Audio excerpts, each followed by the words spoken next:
Welcome to Blizzard Fire. We hope this video helps fire up your solution.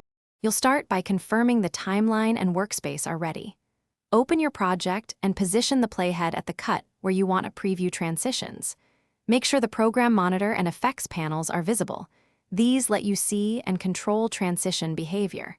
If playback stutters, lower the playback resolution to 1/2 or 1/4 to keep previews smooth. Once done, select the cut point clip edges so applying a transition will be immediate and predictable for the next step. Now you'll apply and preview transitions. Open the effects panel, find video transitions, then drag the transition onto the cut or use apply default transitions for speed.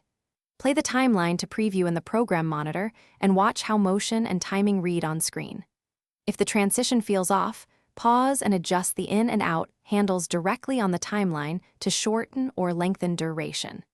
Make sure to use real-time playback. Scrubbing doesn't always represent rendered motion accurately. Finish by rendering and fine-tuning. Press Enter to render the work area or selection so you get full quality playback of transitions. Then open effect controls to adjust alignment, duration, or easing to perfect the feel. Small changes can make a big difference. If playback still stutters, clear the media cache, lower playback resolution temporarily, or render just the selection.